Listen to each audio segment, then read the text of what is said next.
Hello students, नमस्कार, सत श्री अकाल। स्वागत है आप सभी का आपके पसंदीदा चैनल मैग्नेट ब्रेन्स पर। और मैं अभिषेक अग्रवाल, आपका केमिस्ट्री फैकल्टी, हाजिर हूं लेकर एक और धमाकेदार, एक और अमेजिंग और एक्साइटिंग सेशन, जो कि कोऑर्डिनेशन कंपाउंड का सेकंड सेशन होने जा रहा है। क्योंकि पिछले सेशन में हमने ओवरव्यू और इंट्रोडक्शन देख लिया था। हमने ये जान लिया था कि कॉम्प्लेक्स कंपाउंड हमें कैसे नजर आएंगे, कॉम्प्लेक्स कंपाउंड कैसे दिखाई देंगे और कौन कौन से टॉपिक हमें इस चैप्टर में पढ़ने, वो हमने पिछले वीडियो में बात कर ली थी। अब इस वीडियो में हम डिस्कस करने वाले हैं double salts and complex compounds के बारे में। यानी कि इस वीडियो में हम चर्चा करेंगे डबल सॉल्ट से कैसे अलग होते हैं हमारे कॉम्प्लेक्स कंपाउंड्स या हमारे कॉम्प्लेक्स सॉल्ट्स, और भरपूर बात करेंगे।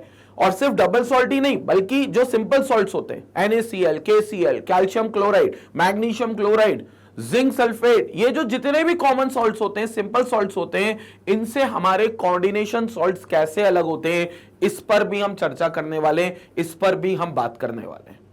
तो स्टार्ट करते हैं भाई double salts and complex compounds के सेशन को। और फिर इसके बाद लगातार आपको सेशन मिलते रहेंगे डेली बेसिस पर, वो भी बिल्कुल फ्री ऑफ कॉस्ट। एकमात्र चैनल जो है वो है मैग्नेट ब्रेन्स का यूट्यूब चैनल, जहां पूरा कंटेंट आपको बिल्कुल फ्री ऑफ कॉस्ट प्रोवाइड करते हैं। तो बिल्कुल स्टार्ट करेंगे और आप लगातार लेक्चर्स भी देखेंगे और लेक्चर के साथ नोट्स भी बनाएंगे। कई बच्चे हैं जो सिर्फ उनको लगता है कि लेक्चर्स देख लेंगे तो काफी काम हो जाएगा, लेकिन मैं आपको बता दूं, अगर आप नोट्स बनाओगे तो आपका वो टॉपिक कंक्रीट होगा, बहुत स्ट्रांग होगा।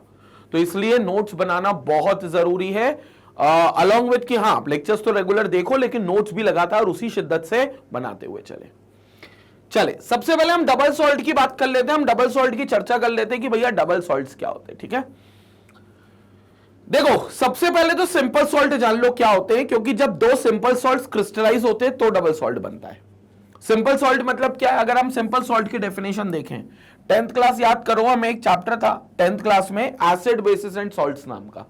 10th क्लास में हमें एक चैप्टर था एसिड बेसिस एंड सॉल्ट्स नाम का। उसमें हमने सॉल्ट के बारे में क्या जाना था, और खास तौर से वो सॉल्ट सिंपल सॉल्ट था। तो सिंपल सॉल्ट के बारे में हमने क्या जाना था कि दुनिया का कोई भी वो सॉल्ट, दुनिया का वो कोई भी कंपाउंड जिसके पास एक कैटायन हो जो कि H+ ना हो और एनायन हो जो कि OH- ना हो, तो वो कंपाउंड एक सॉल्ट होता है। यानी कि सिंपल सी बात है, अगर आपके पास कंपाउंड है और वैसा कंपाउंड है जिसमें एक कैटायन है लेकिन वो कैटायन H+ नहीं है, एक एनायन भी है लेकिन वो एनायन OH- नहीं है, तो ऐसे कंपाउंड को हम सिंपल सॉल्ट घोषित कर देते हैं। हम कहते हैं ये जो सॉल्ट है बहुत सिंपल सॉल्ट हमारा है। सो कंपाउंड और the compounds having cation other than H+ नहीं होना चाहिए, क्योंकि भैया अगर H+ हो गया तो वो एसिड होंगे, H+ हो गया तो वो एसिड हो जाएंगे, तो इसलिए H+ नहीं होना चाहिए। एंड एनायन जो कि OH- नहीं होना चाहिए, which should be other than OH-, which is other than OH-, are called as simple salts. तो आप उनको सिंपल सॉल्ट कह दोगे, are called as simple salts. तो वो हमारे हो गए सिंपल सॉल्ट्स। इसमें एग्जांपल, बहुत सारे एग्जांपल्स इसमें आप लिख सकते हो, जैसे घर में यूज होने वाला कुकिंग टेबल सॉल्ट, जिसको आप NaCl कहते हो, कुकिंग पर्पस में जो यूज होता है। इसके अलावा KCl, MgCl2, calcium chloride CaCl2, magnesium sulphate MgSO4, potassium sulphate K2SO4, ये सारे आपके कौन से सॉल्ट्स हो गए? सिंपल सॉल्ट्स हो गए। ये सारे आपके सिंपल सॉल्ट्स हो गए। क्यों? क्योंकि इन सारे सॉल्ट्स में अगर आप देखो तो आपको एक कैटायन नजर आएगा, एक एनायन नजर आएगा। K कैटायन, K+Cl-, Mg पर कैटायन +2, Cl पर माइनस, CaCl2 पर +2, क्लोरीन, 2 क्लोरीन है तो -2, MgSO4 पर +2, SO4 पर -2, K2SO4 पर K पर +1 और 2 है तो +2 और SO4 पर -2। अब देखोगे सब में आपको केटायन और एनायन नजर आ रहे हैं, मतलब सारे कंपाउंड्स में आपको एक कॉमन चीज दिख रही है कि इनमें एक प्लस चार्ज है, एक माइनस चार्ज है, एक प्लस चार्ज है, एक माइनस चार्ज है, एक प्लस चार्ज है, एक माइनस चार्ज है। और किसी में भी प्लस H प्लस का नहीं है, कोई भी प्लस आप देख लो, हाइड्रोजन का प्लस नहीं है, हाइड्रोनियम आयन नहीं है। और किसी में भी नेगेटिव आयन, एनायन, नेगेटिव का आयन OH माइनस का नहीं है। आप देख लो कोई भी हाइड्रोक्साइड का आयन नहीं, OH माइनस बोले तो हाइड्रोक्साइड। तो ऐसे कंपाउंड्स को हम सिंपल सॉल्ट कहते हैं। एंड मोर और less these salts are formed by the reaction, simple reaction of acid and base. 10th class में हमने सब पढ़ा है कि अगर आप एसिड और बेस को मिलाओगे तो ये सॉल्ट बन सकते हैं। सबके डेरिवेटिव कोई ना कोई एसिड और कोई ना कोई बेस है। ये सारे नमक किसी एसिड और किसी बेस की रिएक्शन से बने, which is known as a neutralization reaction, जिस रिएक्शन को हम न्यूट्रलाइजेशन रिएक्शन भी कहते हैं। सो ये सिंपल सॉल्ट है, ये बहुत सिंपल सॉल्ट है।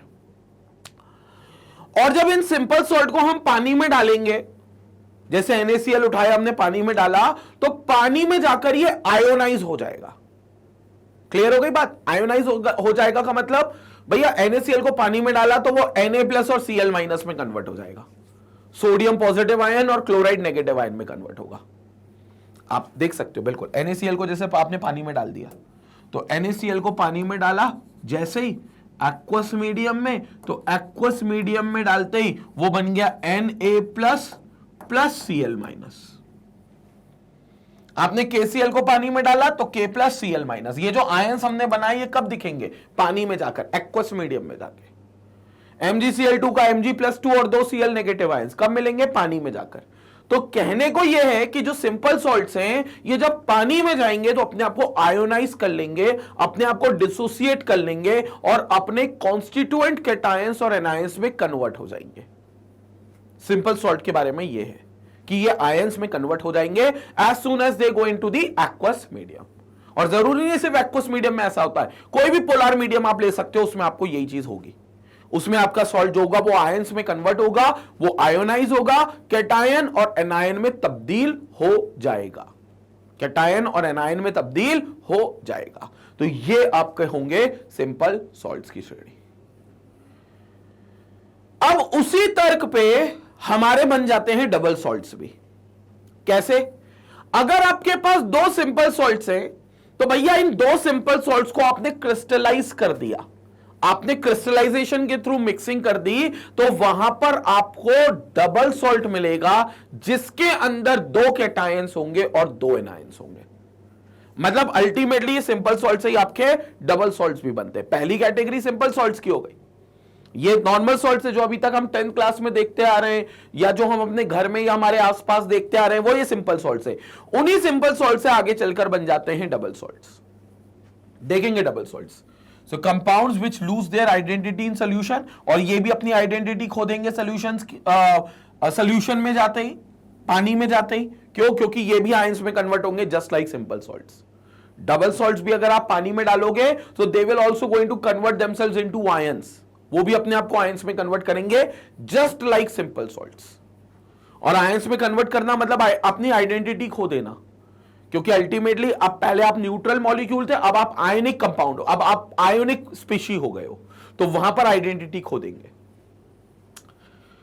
इन aqueous solution these compounds break down into simpler ions, these compounds break down into simpler ions. ये डबल सॉल्ट की बात कर रहे हैं, बिल्कुल अलग नहीं है सिंपल सॉल्ट से। इनफैक्ट सिंपल सॉल्ट ने ही डबल सॉल्ट बनाया है क्रिस्टलाइज करके, क्रिस्टलाइजेशन टेक्निक से, thus exhibiting the properties of their constituents. Example, an aqueous solution of carnallite. What is carnallite? Carnallite is KCl.MgCl2.6H2.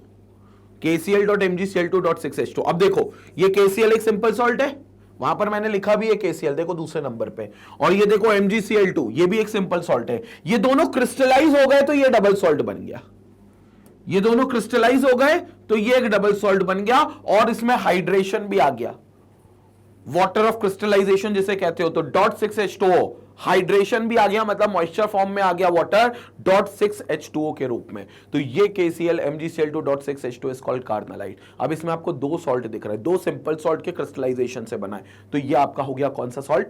Double salt. और इसको अगर आप पानी में फेंकोगे तो ये बिल्कुल आयंस में डिसोसिएट होगा, KCl MgCl2 को अगर आप पानी में फेंकोगे, .6H2 इसलिए नहीं लिख रहा क्योंकि पानी में पानी मिल जाएगा, कोई फर्क नहीं पड़ेगा, तो ये सारे आयंस में कन्वर्ट होगा। K plus Mg+2, K plus Mg+2 plus 3Cl minus, क्योंकि 2 Cl यहां से निकलेंगे, 1 Cl यहां से निकलेगा, तो 3Cl माइनस। तो ये आपके क्या हो गए, कॉन्स्टिट्यूएंट आयंस में कन्वर्ट हो गया, मतलब आयोनाइज हो गया जैसे ये वाटर में गया। तो जैसे ये वाटर में जाएगा ये खुद को आयोनाइज कर लेगा इन दिस वे, K पर पॉजिटिव चार्ज, Mg पर +2 का चार्ज, Cl पर नेगेटिव का चार्ज, तो 3Cl नेगेटिव।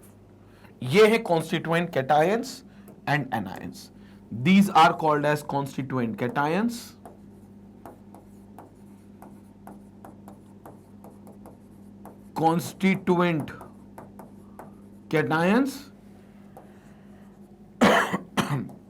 और ये होगा constituent anion,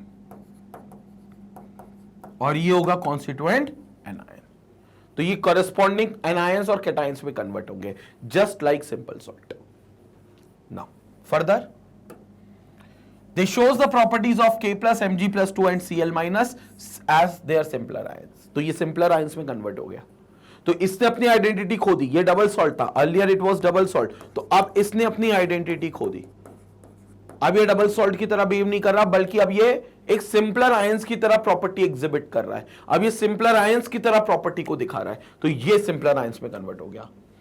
Such compounds which lose their identity in solution are called as double salts. So these ions are called as double, such salts जिसमें से ये आइडेंटिटी बनी है उसको हम डबल सॉल्ट कह देंगे।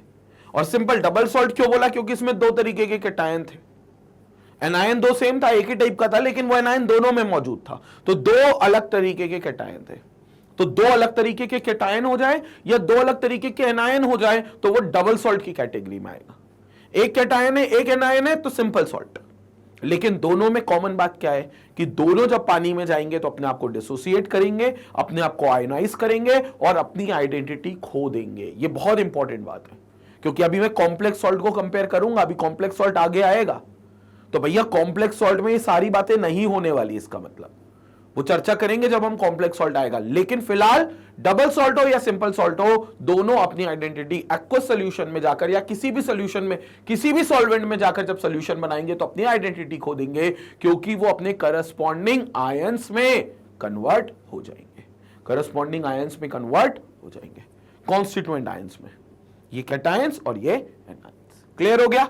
इसमें और एग्जांपल दिए भी डबल सॉल्ट के, उस पर और चर्चा करते हैं, उसके फॉर्मेशन पर थोड़ी बात और करते हैं, लेकिन पहले अपन इसका स्क्रीनशॉट ले लेंगे। एक बार इसका स्क्रीनशॉट ले लो completely. Okay, now moving ahead. तो यहां पर अगर हम चर्चा करें, so they only exist in the crystalline state. ये क्रिस्टलाइन स्टेट में एग्जिस्ट करेंगे, क्रिस्टल्स बनाकर एग्जिस्ट करेंगे। Double salts always exist in the crystalline state, solid crystals के रूप में एग्जिस्ट करेंगे, और क्रिस्टलाइजेशन टेक्निक से ही ये डबल सॉल्ट्स बने, जो कि दो सिंपल सॉल्ट्स को क्रिस्टलाइज किया गया है। Some other examples of double salts are potash alum. Potash alum is K2SO4.Al2SO4.24H2O। This is potash alum, बहुत इंपॉर्टेंट है ये। फिटकरी जो होता था ना पोटाश एलम, वो यही होता है। फिटकरी पानी को साफ करने के लिए फिटकरी जो हम मिलाते हैं ना, वो ये पोटाश एलम होता है। अब इसी को क्यों मिलाते हैं? क्योंकि इलेक्ट्रोलाइट की तरह ट्रीट करते हैं इसको। पानी में जाकर ये आयंस बनाता है, और पानी में जो गंदगी होती है वो इस आयन से मिलकर न्यूट्रलाइज हो जाती है, क्योंकि उस गंदगी पर पहले से कोई चार्ज होता है, बिकॉज वो कोलॉइडल फॉर्म में होती है। तो वो गंदगी का जो चार्ज है वो इस एलम के सॉल्ट के आयन में जो चार्ज हो गए उससे वो न्यूट्रलाइज होगी, तो गंदगी के सारे चार्जेस खत्म, गंदगी सब एक दूसरे से चिपकेगी जो पानी के अंदर है, और ग्रेविटी के कारण नीचे जाकर सेटल्ड होगी। तो पानी की गंदगी सब नीचे बैठ गई, ऊपर ऊपर पानी साफ हो गया, जिसको हम पी लेते हैं। तो वो एलम जो फिटकरी का काम होता है प्यूरिफिकेशन ऑफ ड्रिंकिंग वाटर में, वो इसी आयंस की वजह से होता है। तो वो क्या हो गया? Potash alum K2SO4.Al2SO4 whole thrice, Al2SO4 whole thrice .24H2O। तो ये आपके डबल सॉल्ट है। इसमें पोटेशियम सल्फेट और एल्यूमिनियम सल्फेट का सॉल्ट है। ये हो गया पोटेशियम सल्फेट, ये हो गया एल्यूमिनियम सल्फेट, इसका सॉल्ट है। तो तो ये डबल सॉल्ट हो गया, it's an example of double salt. और पानी में जाकर पोटेशियम का आयन भी निकलेगा, सल्फेट का आयन भी निकलेगा और एल्यूमिनियम का आयन भी निकलेगा, तो दो कैटायंस निकलेंगे, पोटेशियम और एल्यूमिनियम, इसलिए डबल सॉल्ट। इसके अलावा मोहर सॉल्ट बहुत इंपॉर्टेंट है, प्रैक्टिकली मोहर सॉल्ट की बहुत सारी एप्लीकेशन है हमारी केमिस्ट्री में, लेकिन this is called as Mohr's salt, Mohr's salt which is FeSO4.NH4 whole twice SO4.6H2O. This is iron sulfate and ammonium sulfate. Iron sulfate is FeSO4, ammonium sulfate is NH4 whole twice SO4.6H2O. तो देखो इसमें भी आपको दो cation दिखेंगे, iron के, Fe के और अमोनियम के, NH4 प्लस के, Fe+2 और NH4 प्लस 2। NH4 प्लस के मतलब दो NH4 प्लस 2 आयन प्लस 1 के दो आयन्स होंगे, और SO4 के -2, SO4 के -2। तो पानी में जाकर ये भी अपने करस्पॉन्डिंग आयन्स देंगे, ये भी करस्पॉन्डिंग आयन्स देंगे, Fe पर +2, SO4 पर -2, NH4 पर +1, दो है तो इंटू 2 हो जाएगा और ये -2, K2SO4 पर +1, दो है तो ये भी इंटू 2 हो जाएगा, SO4 पर -2, एल्यूमिनियम पर +3 और इनफैक्ट दो है तो +6 होगा, SO4 पर -2, 3 है तो ये भी -6 हो जाएगा। मतलब मुद्दे की बात ये है कि ये सब आयंस में कन्वर्ट होंगे जब ये पानी में जाएंगे। तो ये और दूसरे दो एग्जांपल्स और है जो डबल सॉल्ट के एग्जांपल्स है, जो डबल सॉल्ट्स के एग्जांपल है। तो these are the examples of double salts. तो ये डबल सॉल्ट्स के एग्जांपल है, क्लियर हो गया? So these are the examples of double salt, ये डबल सॉल्ट के एग्जांपल है। और डबल सॉल्ट क्रिस्टलाइज करके बनते हैं सिंपल सॉल्ट से। तो यहां तक हमने डबल सॉल्ट अभी समझ लिया है। सिंपल सॉल्ट हमने समझ लिया कि भैया अल्टीमेटली दोनों ही पानी में जाकर अपनी आइडेंटिटी खत्म कर देंगे क्योंकि ये आयोनाइज हो जाएंगे। और अब इसी तर्क पर ये अलग हो जाते हैं हमारे कॉम्प्लेक्स सॉल्ट से, क्योंकि इनके जैसे कॉम्प्लेक्स सॉल्ट पानी में जाकर खुद को आयोनाइज नहीं करते, खुद को जाकर आयोनाइज नहीं करते। वो क्यों आयोनाइज नहीं करते? क्योंकि वो स्ट्रॉन्ग कोऑर्डिनेट बॉन्ड बनाते हैं। ऐसा क्या होता है कोऑर्डिनेट बॉन्ड में कि वो आयोनाइज नहीं होते, उस पर हम चर्चा करेंगे। लेकिन फिलहाल ये चीज समझ में आई, ये आयोनिक बॉन्ड्स हैं, ये आयोनिक कंपाउंड्स हैं, इसलिए तुरंत आयंस में कन्वर्ट हो गए। फिर चाहे आप इसकी बात करो, चाहे फिर KCl.MgCl2 कार्नलाइट की बात करो, सिंपल सॉल्ट तो 100% आयोनाइज होगा क्योंकि उसमें तो एक ही तरीके का कैटायन, एक ही तरीके का एनायन है और वो कंप्लीटली आयोनिक बॉन्ड से बना है। तो वो तुरंत पानी में जाकर अपने आप को डिसोसिएट कर लेगा, अपने आप को कॉन्स्टिट्यूएंट कैटायंस और कॉन्स्टिट्यूएंट एनायंस में कन्वर्ट कर लेगा। क्लियर हो गया? सिंपल सॉल्ट और double salt I hope clear हो गया होगा। एक बार इसका स्क्रीनशॉट और ले लो एग्जांपल का, फिर आगे और चर्चा करते हैं। स्क्रीनशॉट ले लो इसका। ओके, तो ये हो गया डबल सॉल्ट और सिंपल सॉल्ट के बारे में। Now let's talk about the complex compounds और कॉम्प्लेक्स सॉल्ट्स। तो कॉम्प्लेक्स कंपाउंड्स बोलो या इनको सॉल्ट बोलते हैं क्योंकि इनमें भी कैटायन एंड आयन होते हैं, लेकिन उस कॉम्प्लेक्स सॉल्ट की अब हम बात करते हैं। So these are the compounds which retain their identity in solution. सबसे पहले पॉइंट पे लिख दिया, unlike simple salts and double salts, they do not lose their identity in solutions. They never lose their identity in solutions. They retain their identity. Rather they retain their identity in solutions. ये अपनी identity नहीं खोएंगे solution में। अब identity कब खोते? जब कोई ionise हो जाए, जब कोई डिसोसिएट हो जाए। कॉम्प्लेक्स कंपाउंड्स डिसोसिएट नहीं होंगे, कॉम्प्लेक्स कंपाउंड्स पानी में जाकर आयोनाइज नहीं होंगे। इसका मतलब यह नहीं है कि ये कैटायन और एनायन नहीं बना सकते। अगर भैया कैटायन और एनायन नहीं बना सकते तो फिर सॉल्ट बोल ही नहीं सकता था, क्योंकि सॉल्ट में तो सबसे बेसिक डेफिनेशन क्या है? कैटायन और एनायन का होना जरूरी है। लेकिन फिर तुम कह रहे हो कि भैया सॉल्ट है लेकिन पानी में जाकर आयोनाइज नहीं होते, तो फिर वो कैटायन और एनायन आएंगे कहां से? चर्चा करते हैं। In aqueous solution, these compounds do not furnish all simple ions, but instead give more complex ions. They do not furnish simple ions. आपको जो यहां पर दिख रहा था बड़ा सिंपल था कि इसका कैटायन, इसका एनायन, इसका कैटायन, इसका एनायन, इसका कैटायन, इसका एनायन, इसका कैटायन, इसका, बड़े सिंपल आयंस में आपने इसको कन्वर्ट कर लिया था, राइट? कॉम्प्लेक्स सॉल्ट इतने सिंपल आयंस में डिसोसिएट नहीं करेगा, rather they will form ions but those ions will be quite complex. Quite complex का मतलब क्या, अभी मैं एक्सप्लेन करता हूं इस पर। Having complicated structures, they will have complicated structures. Example, potassium ferrocyanide does not give properties of simple K plus and Fe plus 2 and Cn minus ions, but gives the property of K plus ions and complex ferrocyanide ions FeCN6 4 minus. समझना, अगर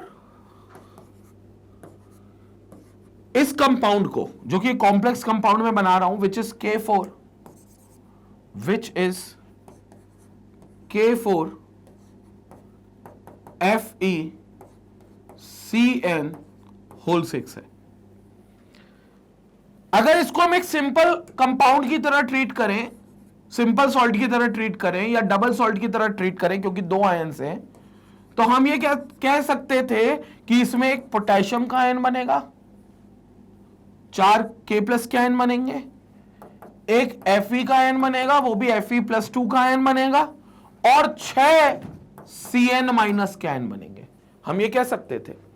अगर हम ये कहें कि ये simple salt है, ये एक सिंपल डबल सॉल्ट है कहना चाहिए, क्योंकि दो कीटाइंस हैं, तो अगर ये पानी में जाएगा तो इसके 4 K प्लस के आयन बनने चाहिए, Fe प्लस 2 स्टेट में होगा तो Fe का 1 प्लस 2 आयन बनना चाहिए, और 6 Cn नेगेटिव स्टेट में होगा, नेगेटिव -1 उसके ऊपर चार्ज होगा, तो 6 Cn माइनस बनने चाहिए।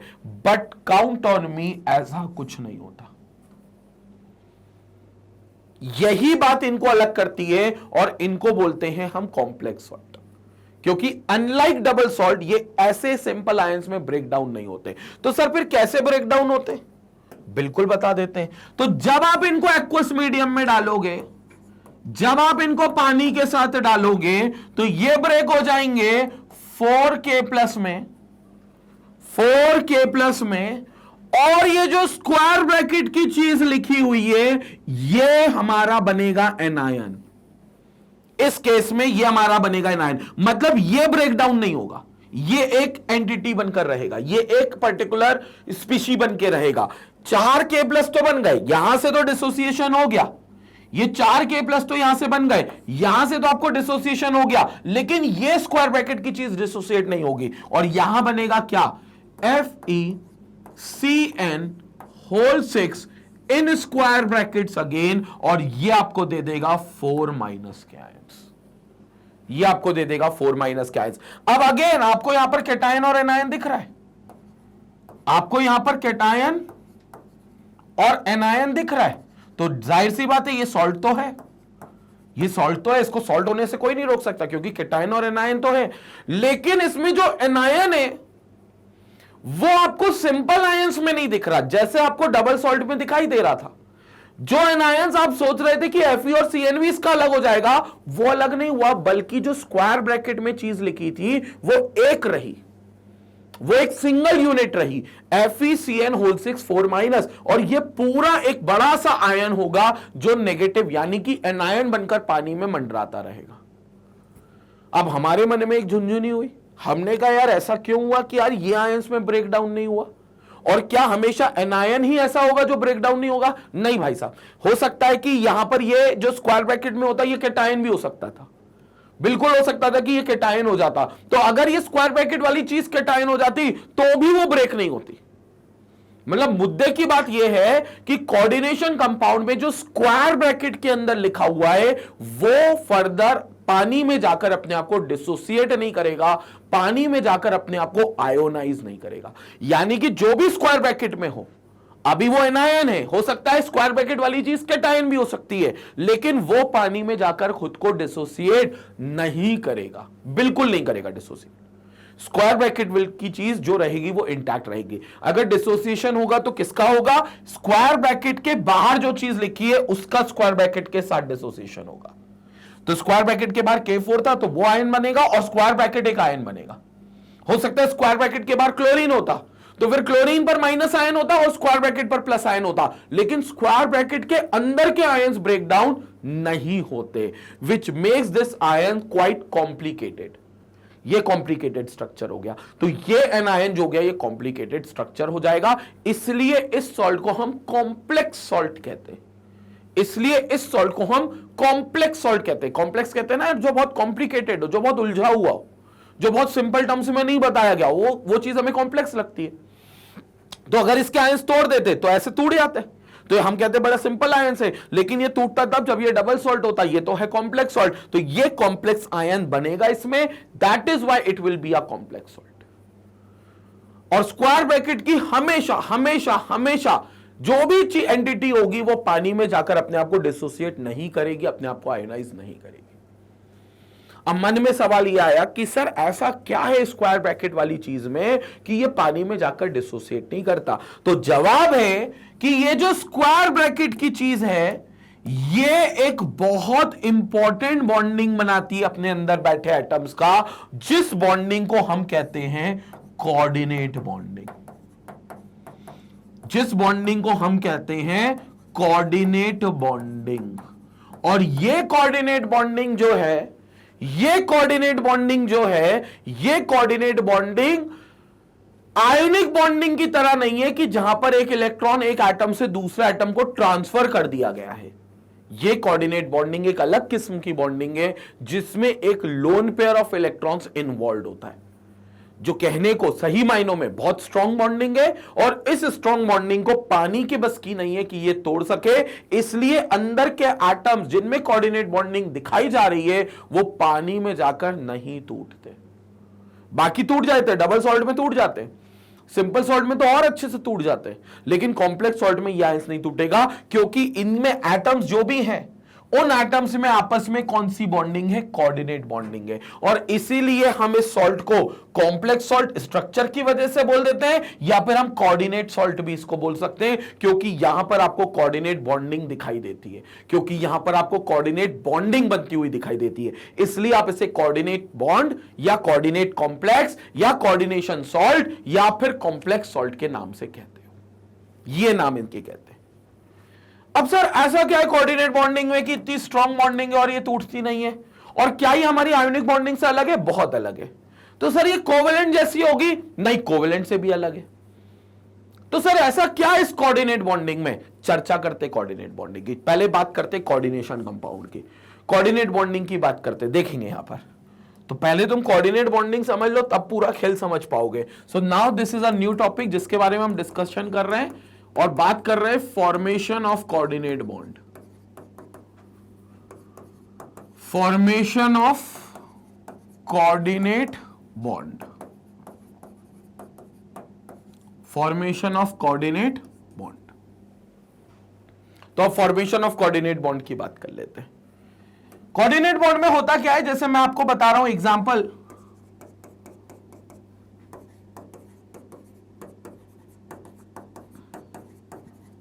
Formation of hydronium ion that is H3O+। अब हम इस एग्जांपल से समझेंगे कि कोऑर्डिनेट बॉन्ड कैसे बनता है।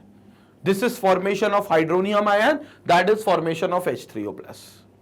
देखो H3O+ हम कहते हैं तब बनता है जब कोई भी एसिड वाटर में जाता है। तो एसिड जब वाटर में जाता है तो एसिड का कौन सा हिस्सा? मेनली H+, जिसकी वजह से उसे एसिड पहचान मिली है, क्योंकि कोई भी कंपाउंड जिसमें H+ होगा वो एसिड होता है। वाटर के साथ मिलता है यानी कि H2O के साथ।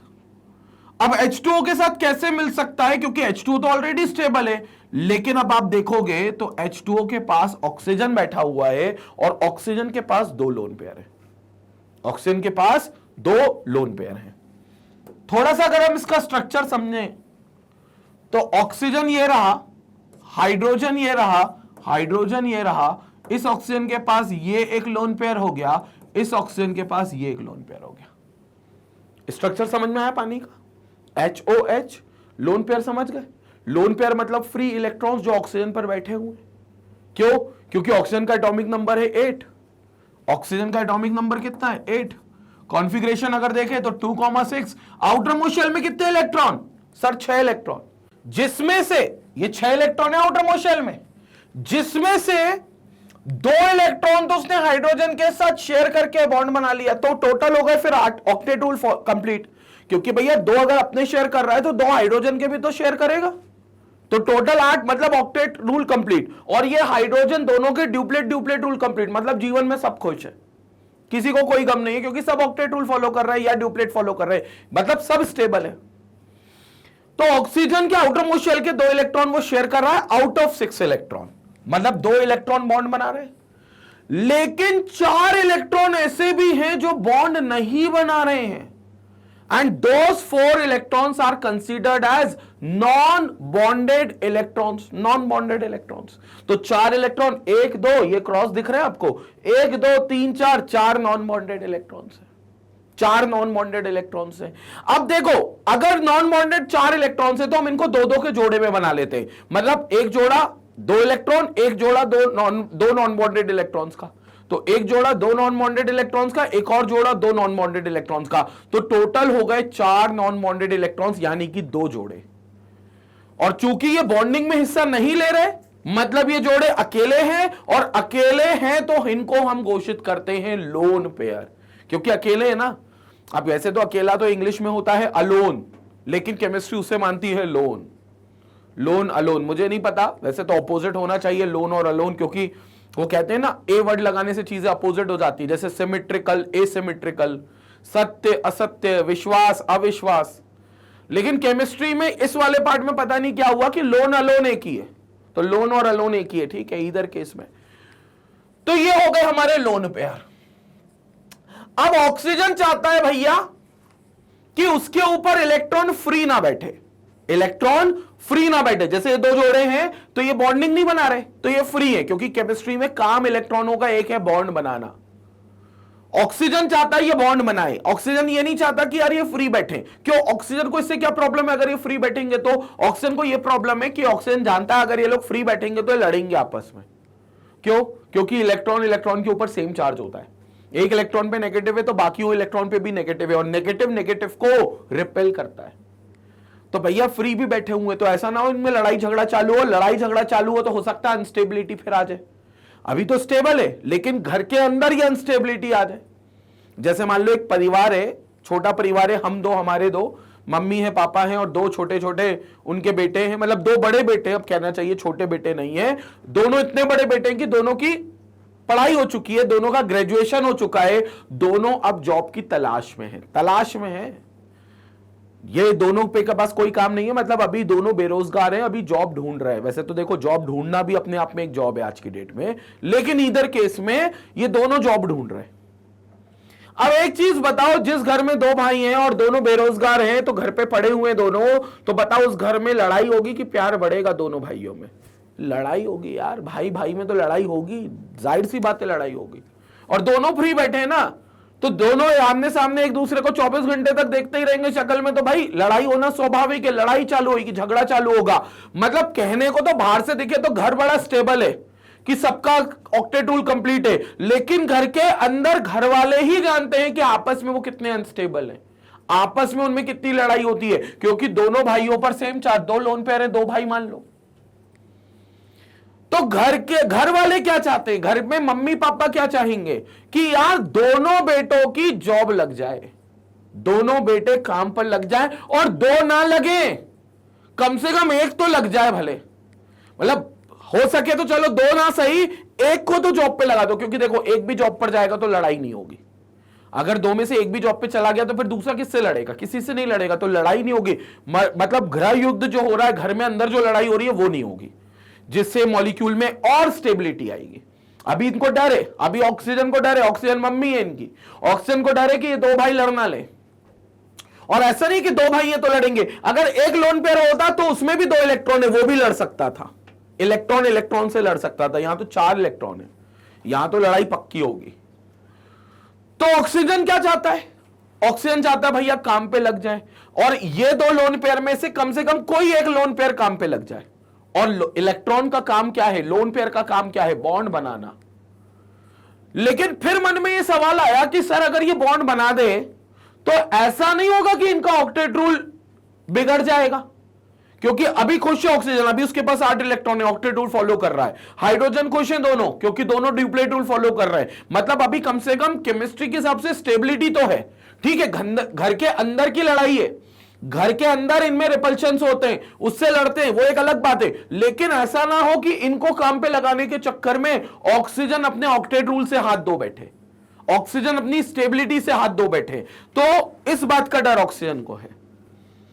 तो ऑक्सीजन क्या करता है, एक दिमाग लगाता है। ऑक्सीजन बोलता है यार मैं कुछ ऐसी तरकीब लाता हूं जिससे मेरा एक लोन पेयर काम पे भी लग जाएगा, लड़ाई खत्म भी हो जाएगी, और मेरा ऑक्टेट रूल में कोई छेड़खानी भी नहीं होगी, मतलब मेरी स्टेबिलिटी की तरह बनी रहेगी। अब इसके लिए इसको मिलता है किसी एसिड से H+। ध्यान से सुनना, कोऑर्डिनेट बॉन्ड बता रहा हूं, समझा रहा हूं। ये H+, इसको यहां घूमता हुआ दिखता है। ऑक्सीजन थोड़ी देर H+ को देखता है, एकदम से दिमाग की बत्ती जली, बिना मेंटोस खाए एकदम से उसके दिमाग की बत्ती जली। वो ये कहता है यार ये H+ तो बिल्कुल भिखारी हाइड्रोजन है, और ये निहायती भिखारी, बिल्कुल भूखा नंगा हाइड्रोजन है। मतलब पूरी केमिस्ट्री में इससे नंगा एलिमेंट है ही नहीं, हाइड्रोजन प्लस से सबसे भिखारी हाइड्रोजन प्लस है ये, सबसे भिखारी। क्यों? क्योंकि बेचारे के पास एक भी इलेक्ट्रॉन नहीं है यार। हाइड्रोजन वैसे ही अपन पूरी केमिस्ट्री का अपने सबसे शरीफ इंसान मानते हैं, ये तुम्हें पता है। हाइड्रोजन पूरी केमिस्ट्री का हमारा सबसे शरीफ, सबसे बोला इंसान है बेचारे, क्योंकि भगवान ने एक इलेक्ट्रॉन दे रखा है। लेकिन इस H+ की स्थिति उससे भी बेकार है, क्योंकि इसके पास तो इसका खुद का इलेक्ट्रॉन भी नहीं है। इसका खुद का इलेक्ट्रॉन कोई उचका के लेकर गया है, और इसका एक प्रोटॉन बस इसके पास बचा हुआ है, तो एक इलेक्ट्रॉन इसका ले जा चुका है। मतलब ये लुट पिट चुका है हाइड्रोजन, ये बिल्कुल भिखारी हाइड्रोजन है। ऑक्सीजन बोलेगा, देखना क्या बोलेगा। ऑक्सीजन बोलेगा मेरा ये जो लोन पेयर है, जिसमें 2 इलेक्ट्रॉन बैठे हैं, मैं एक काम करता हूं, इसमें से एक इलेक्ट्रॉन अपने पास ही रखता हूं, और एक इलेक्ट्रॉन इस हाइड्रोजन को दे देता हूं। एक इलेक्ट्रॉन अपने पास रखता हूं, और एक इलेक्ट्रॉन इस हाइड्रोजन को दे देता हूं। हाइड्रोजन बोलेगा भाई साहब एक मिनट, क्यों? ऑक्सीजन से पूछेगा भाई साहब आपने मेरे को एक इलेक्ट्रॉन क्यों दिया? मतलब मैंने आपसे बोला नहीं, मैंने आपसे मांगा नहीं, आप जबरदस्ती झूमते हुए आ रहे हो और एक इलेक्ट्रॉन दे दिए। ऑक्सीजन बोलता है हाइड्रोजन सुनो बेटा, अभी तुम इस पोजीशन पे नहीं हो कि मुझसे सवाल जवाब कर सको, चुपचाप ये इलेक्ट्रॉन रख लो। समझ रहे हो? मतलब देख रहे हो डरा कैसे रहा है ऑक्सीजन। और सही बात भी तो बोल रहा है, गलत क्या बोल रहा है? हाइड्रोजन प्लस फॉर्म में भाई, ये उस समय उस परिस्थिति में नहीं है कि ऑक्सीजन से सवाल जवाब करे कि भाई साहब मेरे को एक इलेक्ट्रॉन क्यों देख रहे हो। हाइड्रोजन को तो बल्कि खुश होना चाहिए और चुपचाप बिना कुछ बोले रख लेना चाहिए। हाइड्रोजन को ये बात समझा दूंगा मैं, समझ में आ जाएगी। और हाइड्रोजन ने वो इलेक्ट्रॉन अपने ऊपर रख लिया। क्या इस पर से प्लस चार्ज हट गया? यस, इस पर से प्लस चार्ज हट गया, क्योंकि अब इसकी गरीबी खत्म हो गई ना। जो प्लस चार्ज था वो क्यों था? क्योंकि कोई इसका इलेक्ट्रॉन लेकर गया था, अब वो इलेक्ट्रॉन वापस आ गया। लेकिन क्या वो प्लस ऑक्सीजन पर आ गया? बिल्कुल यस, ऑक्सीजन पे प्लस आ गया। Why there is a plus? क्योंकि इसने अपना एक इलेक्ट्रॉन इसको दे दिया। सर ऐसे तो स्टेबिलिटी अब बदल जाएगी। रुको जरा, अभी। अब ये ऑक्सीजन बोलेगा हाइड्रोजन तुम एक काम करो, जो इलेक्ट्रॉन मैंने तुम्हें दिया है और मेरे पास भी एक इलेक्ट्रॉन रह गया है, इससे मिलकर अपन इसको शेयर कर ले, मतलब वो मेरे साथ शेयर कर लो। ऑक्सीजन बोल रहा है ये बात हाइड्रोजन को कि जो मैंने तुमको अभी एक इलेक्ट्रॉन दिया है, मेरे पास भी एक इलेक्ट्रॉन खाली बैठा हुआ है। एक इलेक्ट्रॉन, लोन पेयर नहीं, इस लोन पेयर की बात ही नहीं है। ये जो एक लोन पेयर था उसमें से एक इलेक्ट्रॉन इसको दे दिया, एक इसके पास बच गया। तो ये बोलता है कि जो मेरे पास बच गया मैं उससे तुम्हारे उस इलेक्ट्रॉन को शेयर कर लेता हूं। हाइड्रोजन की तो भाई साहब लॉटरी निकल गई। क्यों? क्योंकि देखो हाइड्रोजन आया था H+ बनकर आया था, मतलब बिल्कुल भूखा नंगा हाइड्रोजन आया था। जिंदगी में एक भी इलेक्ट्रॉन रखता नहीं था अपने पास, एक रखता था तो वो ले गया कोई, तभी तो H+ बना। और इस H+ को दुनिया में कोई उम्मीद नहीं थी कि ये स्टेबल होगा, कल को इसका कोई इलेक्ट्रॉन आएंगे। इसको तो ये तक नहीं पता था कि इसको इसका इलेक्ट्रॉन भी मिलेगा कि नहीं मिलेगा। लेकिन अब तुम देखो, ना सिर्फ इसको इसका इलेक्ट्रॉन मिला, बल्कि इसको एक इलेक्ट्रॉन और मिल गया शेयरिंग के थ्रू, ऑक्सीजन की मदद से। अब ये शेयर कर रहे हैं। हाइड्रोजन की लॉटरी निकल गई, क्योंकि भाई साहब आया था बिल्कुल भूखा, एक भी इलेक्ट्रॉन नहीं थे, और अब देखो 2 इलेक्ट्रॉन हो गए। शेयर कर रहा है तो इसके 2 इलेक्ट्रॉन भी माने जाएंगे ना। ये इलेक्ट्रॉन शेयर कर रहा है। ऑक्सीजन भी क्या कर रहा है? क्योंकि एक इलेक्ट्रॉन इसको दे दिया, बाद में इससे शेयरिंग कर ली, तो अभी भी ऑक्सीजन के पास 8 इलेक्ट्रॉन ही है। तुम गिन लो, 1 2 3 4 5 6 7 और ये 8। ये शेयर कर रहा है ना, भले दे इसको दिया लेकिन शेयर भी तो कर रहा है। तो इसका ऑक्टेट रूल भी कंप्लीट हो गया। और इसमें उसको एडवांटेज क्या मिला कि एक लोन पेयर काम पे लग गया, ये लोन पेयर ने अब बॉन्ड बना लिया। This lone pair has now formed a bond. So this lone pair has now formed a bond और ये काम पर लग गया। तो अब ये अकेला लोन पेयर बचा, अब ये किससे लड़ेगा? अब ये किसी से नहीं लड़ेगा। तो घर में अब माहौल भी बन गया, शांति भी आ गई, शांति व्यवस्था बनाए रखी। समझ में आया तुमको ये खेल? तो यहां पर ऑक्सीजन ने क्या करा, एक इलेक्ट्रॉन इसको दे दिया। उसके लिए उसको इसी ऐसे लोगों की जरूरत थी जो बिल्कुल भूखे नंगे लोग हो, जिनका खुद का इलेक्ट्रॉन भी नहीं हो। तो पहले उनको इलेक्ट्रॉन देगा, उनको न्यूट्रल करेगा, उसके बाद शेयर करेगा, उनकी और जिंदगी संवार देगा। और एक्चुअली ऑक्सीजन में कोई दया भावना नहीं कि हाइड्रोजन पर उसको तरस आ गया था तो उसकी जिंदगी संवारने निकला है। ऑक्सीजन तो अपने घर का युद्ध, जो घर में दो भाई लड़ते थे, उसको संभालने निकला था। तो उसने ये चीज कर ली। अब इसमें 8 इलेक्ट्रॉन ऑक्सीजन के पास है, ऑक्सीजन के लिए कोई टेंशन की बात नहीं है। तो अब तुम देखोगे क्या होगा, ये दोनों रिएक्ट करेंगे, देखेंगे यहां पर रिएक्ट करेंगे तो क्या होगा, H2O तो रहेगा ही, ये एक लोन पेयर रहेगा। पहले 2 लोन पेयर थे, लेकिन अब एक लोन पेयर इस H+ पर ट्रांसफर हो जाएगा। एक लोन पेयर इस H+ पर ट्रांसफर होगा। कहने को लोन पेयर ट्रांसफर हो रहा है या कहने को लोन पेयर का एक इलेक्ट्रॉन ट्रांसफर हो रहा है, कुछ भी बोल सकते हो, जिससे आगे चलकर यह बना रहा है H3O, एक लोन पेयर ऑक्सीजन पे और ऑक्सीजन पर पॉजिटिव चार्ज, ऑक्सीजन पर पॉजिटिव चार्ज। तो this will going to give you hydronium ion. तो ये तुम्हारा बन गया कौन सा आयन, hydronium ion. So this will give you H3O+ which is called as hydronium ion. ये बन गया H3O+ हाइड्रोनियम आयन। और ऑक्सीजन ने क्या करा, अपना लोन पेयर का एक इलेक्ट्रॉन दे दिया। तो ये जो बॉन्ड बना, ये जो बॉन्ड बना, this bond is called as coordinate bond. This is called as coordinate bond. अब तुम लोग बोलोगे सर ये तो कोऑर्डिनेट बॉन्ड, ये तो शेयरिंग करके बन रहा है, ये तो सर कोवेलेंट हो गया। भाई साहब कोवेलेंट नहीं है ये कोवेलेंट नहीं है, ये कोऑर्डिनेट है। कोवेलेंट से कैसे अलग है समझो। कोवेलेंट में दोनों एटम इलेक्ट्रॉन की शेयरिंग करते, मैं मानता हूं ये बात, लेकिन वो 2 इलेक्ट्रॉन में एक इलेक्ट्रॉन एक एटम से आता है और दूसरा इलेक्ट्रॉन दूसरे एटम से आता है।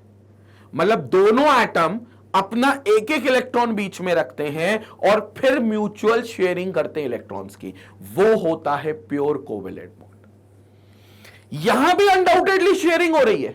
This hydrogen is sharing this electron with this oxygen, और बल्कि ऑक्सीजन भी ये शेयर कर रहा है इलेक्ट्रॉन्स। लेकिन ये दोनों इलेक्ट्रॉन इस बॉन्डिंग में, इस शेयरिंग में, ये दोनों इलेक्ट्रॉन एक ही एटम के, that is oxygen, that is oxygen. और यह बात ऑक्सीजन को भी पता और हाइड्रोजन को भी पता है कि दोनों इलेक्ट्रॉन एक ही एटम के, जबकि प्योर कोवेलेंट में दोनों इलेक्ट्रॉन अलग अलग एटम के होने चाहिए। कंट्रीब्यूशन दोनों बराबरी का करते थे प्योर कोवेलेंट में। यहां पर तो पूरा कंट्रीब्यूशन एक ही एटम ने दिया। कौन ने दिया? ऑक्सीजन ने। हाइड्रोजन ने कोई कंट्रीब्यूशन नहीं दिया, हाइड्रोजन तो भिखारी बनकर आया था भाई। हाइड्रोजन का कोई कंट्रीब्यूशन है ही नहीं। जो कंट्रीब्यूशन है किसका है? ऑक्सीजन का है। तो ऑक्सीजन ने ही दोनों इलेक्ट्रॉन दिए और फिर शेयरिंग करी। तो इसको आप कहते हो वन साइडेड कोवेलेंट बॉन्डिंग। एक तरफा covalent bonding, one sided covalent bonding, एक तरफा, प्यार नहीं, एक तरफा कोवेलेंट बॉन्डिंग, एक तरफा कोवेलेंट बॉन्डिंग, क्योंकि दोनों इलेक्ट्रॉन किसके हैं? ऑक्सीजन के हैं। और उसने एक दूसरे को देकर शेयरिंग कर ली। जैसे मान लो तुमको किसी को पैसा लौटाना है, तो मैं बताता हूं सबसे अच्छा पैसा लौटाने वाला दिन कौन सा है। सामने वाले का कभी बर्थडे हो या उसके घर में कोई इवेंट हो, उसी दिन उसको पैसा लौटाओ। क्यों? क्योंकि जब तुम उसको पैसा दोगे उसके बाद तुरंत बोल देना चला पार्टी दे। समझ में आ रहा है? जैसे 500 रुपए किसी के लौटाने, 2-4 दिन, 5 दिन, 10 दिन, 15 दिन, 2 महीना, 3 महीना मत लौटाओ। जब उसका बर्थडे है पता कर लो, उसके बर्थडे के दिन सुबह जाकर घर पहुंच जाओ, बोला भाई ये ले तेरे 500 रुपए मैंने उस दिन लिए थे, और बोलना चल अब पार्टी दे। तुम्हारा दोनों काम हो गया। तुमने 500 रुपए दे भी दिए और तुम्हें उसने पार्टी भी दे दी। समझ में आया? मतलब उस 500 रुपए लौटाने का बहुत मलाल नहीं रहेगा दिल पे। ऐसा करना मत, वैसे कोई मदद नहीं करेगा नहीं तो आगे को, लेकिन एक तरीका बता रहा हूं। समझ में आ रहा है? तो यहां पर दोनों जो बॉन्ड बने हैं, वो जो दोनों इलेक्ट्रॉन उस बॉन्ड में बने हैं, वो दोनों इलेक्ट्रॉन एक एटम के थे, एक एटम के, जो कि वन साइडेड कोवेलेंट बॉन्ड हो गया, क्योंकि एक ही एटम ने दोनों इलेक्ट्रॉन दिए। हुआ शेयरिंग, इसलिए इसे वन साइडेड कोवेलेंट बॉन्ड बोलेंगे, but this is called as coordinate bond. इसका एक और नाम होता है जिसकी वजह से इसे कहते हैं डेटिव बॉन्ड, जिसकी वजह से इसे कहते हैं डेटिव बॉन्ड, और इसी डेटिव बॉन्ड को हम कहते हैं वन साइडेड कोवेलेंट बॉन्ड। तो इसी डेटिव बॉन्ड की वजह से इसे हम कहते हैं वन साइडेड कोवेलेंट बॉन्ड। तो डेटिव बॉन्ड कह लो या कोऑर्डिनेट बॉन्ड कह लो, इसलिए इसको कहते हैं वन साइडेड कोवेलेंट बॉन्ड। और इस तरीके से हाइड्रोनियम आयन बनता है H3O+। In the same way जैसे H3O+ बनता है वैसे NH4 पॉजिटिव भी बनता है। और याद रखना ये पॉजिटिव ऑक्सीजन पर है, यहां ये पॉजिटिव नाइट्रोजन पर है, जिसने इलेक्ट्रॉन पेयर दिया वो पॉजिटिव बनेगा। अब कई लोग ये भी सोच रहे होंगे सर पॉजिटिव बन गया तो सर ये तो अनस्टेबल हो गया। भैया मैं ये कब ये किसने बोला कि जब भी किसी पर पॉजिटिव या नेगेटिव चार्ज आएगा उससे वो अनस्टेबल बनेगा? ऐसे तो सोडियम जीवन में कभी स्टेबल ही नहीं हो सकता, क्योंकि सोडियम एटम के पास 281 कॉन्फ़िगरेशन है, आउटर मोस्ट शेल में एक इलेक्ट्रॉन है, जिसको लूज करके ही वो स्टेबिलिटी की ओर जाता है, क्योंकि जब एक इलेक्ट्रॉन लूज कर देगा तो 2,8 कॉन्फ़िगरेशन होगा। अब तुम कहोगे एक इलेक्ट्रॉन लूज कर दिया तो पॉजिटिव चार्ज भी तो आ गया, Na पर प्लस चार्ज आ गया ना। तो खुद बताओ सोडियम का एटम ज्यादा स्टेबल कि सोडियम का प्लस पॉजिटिव आयन ज्यादा स्टेबल? पॉजिटिव आयन ज्यादा स्टेबल भाई, क्योंकि एक इलेक्ट्रॉन लूज करके ही स्टेबल बनेगा, और जब एक इलेक्ट्रॉन लूज कर देगा तब पॉजिटिव चार्ज भी आएगा, तो मतलब जब पॉजिटिव चार्ज आ रहा है तब वो स्टेबल बन रहा है। उसी प्रकार क्लोराइड आयन, क्लोरीन का अगर एटम है तो 2,8,7 कॉन्फ़िगरेशन है, 17 atomic number, outermost shell में 7 इलेक्ट्रॉन, अनस्टेबल। अब क्या करेगा? स्टेबल होने के लिए एक गेन करेगा, जब एक गेन करेगा तो 2,8,8 हो जाएगा, ऑक्टेट रूल फॉलो। लेकिन एक इलेक्ट्रॉन चूंकि गेन करेगा तो नेगेटिव आयन बन जाएगा भाई। तो क्लोराइड आयन जो कि क्लोरीन का नेगेटिव आयन होता है वो स्टेबल होता है as compare to neutral atom. तो पॉजिटिव और नेगेटिव से तो उल्टा हम स्टेबिलिटी देखते हैं भाई। तो ये मत समझना कि इस पर प्लस आ गया तो ये अनस्टेबल हो गया, अरे भैया स्टेबल है, बस ये प्लस क्यों आया? क्योंकि वो H के ऊपर प्लस था, वो प्लस ऑक्सीजन ने अपने ऊपर ले लिया by transferring one of the electron. NH4 में प्लस किस पर आया? N पर लिखा है H4 के बाद, लेकिन वो प्लस N पर है, तो वो नाइट्रोजन ने अपना एक इलेक्ट्रॉन H+ को दे दिया और उसकी गरीबी अपने ऊपर ले ली। गरीबी मतलब प्लस साइन, तो वो प्लस साइन नाइट्रोजन ने अपने ऊपर ले लिया। ये होता है। तो कहने को अगर तुम देखोगे कोऑर्डिनेट बॉन्ड, ये कोऑर्डिनेट बॉन्ड जो होता है ये मिक्सचर होता है आयोनिक और कोवेलेंट का, क्योंकि देखो इसमें ट्रांसफर भी हो रहा है इलेक्ट्रॉन का, 2 इलेक्ट्रॉन थे ऑक्सीजन के, एक इसके पास गया, ट्रांसफर भी हुआ और फिर शेयरिंग भी हो गई। मतलब पहले एक इलेक्ट्रॉन दे दिया और फिर शेयरिंग कर ली, पहले एक इलेक्ट्रॉन दे दिया और फिर शेयरिंग कर ली, तो इसमें दोनों काम हो रहे हैं, इसलिए ये कोऑर्डिनेट बॉन्ड बोला जाता है, जो कि बहुत स्ट्रॉन्ग बॉन्ड होता है। और नॉर्मल पानी में जाकर ये बॉन्ड डिसोसिएट नहीं हो सकता, नॉर्मल पानी में जाकर ये बॉन्ड डिसोसिएट नहीं हो सकता। तो ये नॉर्मल पानी में जाकर डिसोसिएट नहीं होता, इसलिए जहां भी कोऑर्डिनेट बॉन्ड बनेगा, जो कि कोऑर्डिनेशन कॉम्प्लेक्स में एक स्क्वायर ब्रैकेट के अंदर बनेगा, जो कि कोऑर्डिनेशन कॉम्प्लेक्स में एक स्क्वायर ब्रैकेट के अंदर बनेगा, तो वो स्क्वायर ब्रैकेट वाले अंदर की चीज में क्योंकि कोऑर्डिनेट बॉन्ड बन रहा है, इसलिए पानी में जाकर वो अपने आप को आयंस में डिसोसिएट नहीं करेगा, इसलिए पानी में जाकर वो अपने आप को आयंस में तोड़ेगा नहीं, तो इसलिए स्क्वायर ब्रैकेट वाली चीजें इंटैक्ट रहेंगी, इसलिए स्क्वायर ब्रैकेट की चीजें पानी में जाकर आयोनाइज या कह लो डिसोसिएट नहीं होंगी। संपट पड़ी मेरी बात? ये पानी में जाने वाला फंडा समझ में आया, ये डिसोसिएट नहीं होंगी समझ में आया, और ये बहुत स्ट्रॉन्ग बॉन्ड है।